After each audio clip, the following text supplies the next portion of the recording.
बैलों के साथ खेती बाड़ी करना पंजाब की कदीमी सकाफत मानी जाती है, जिसे आज भी बवाना के किसानों ने जिंदा रखा हुआ है। बैलों के गले में जो लकड़ी का शिकंजा नुमा फ्रेम होता है, इसको पंजाली कहते हैं। पंजाली के दोनों तरफ लकड़ी के मजबूत लाख नुमा डंडे हैं, जिनको खोलकर बैल की गर्दन में पंजाली को जकड़ा जाता है। पंजाली के बस में दोनों बैलों के दरमियान से लकड़ी की एक छतीर पीछे की जानिब जाती है, जिसे हल कहते हैं। इस हल की निचली जानिब लोहे का एक तेज पाला लगा होता है, जिससे जमीन का सीना चीरा जाता है। हल के बलाई हिस्सा को मुट्ठा कहते हैं, जिसे पकड़कर किसान हल की सिम्मत सीधी रखता है। इस हवाले से किसानों का कहना है, ਅਸੀਂ ਨਾ ਸੁਬਹ ਉੱਠਦੇ ਹਾਂ, ਖੇਤੀਬਾੜੀ ਕਰਦੇ ਹਾਂ ਦੰਦਾਂ ਤੇ ਸਾਡਾ ਪਿਓ ਦਾਦਾ ਵੀ ਉਹ ਕੰਮ ਕਰਦਾ ਤੇ ਅਸੀਂ ਵੀ ਉਹ ਕਰਦੇ ਹਾਂ। धनी नस्ल दे मैं बच्चा लाना छोटे छोटे तो नानू घ्यो तो दूध संभेना ते प्यो दादे दा काम है साडा।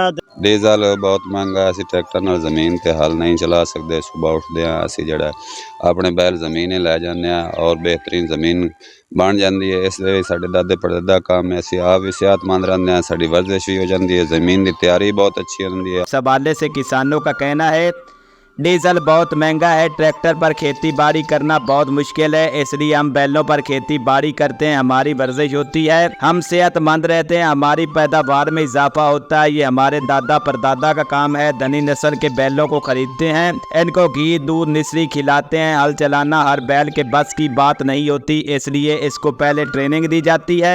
हल चलाना बैल और किसान दोनों के लिए दिल कुर्दे का काम होता है। दोनों का खून और पसीना मिलकर बहता है, तब जाकर ये धरती सोना उगलती है। कैमरामैन तवक्कल अब्बास शाह के साथ मोहम्मद अफजल रमाना बवाना।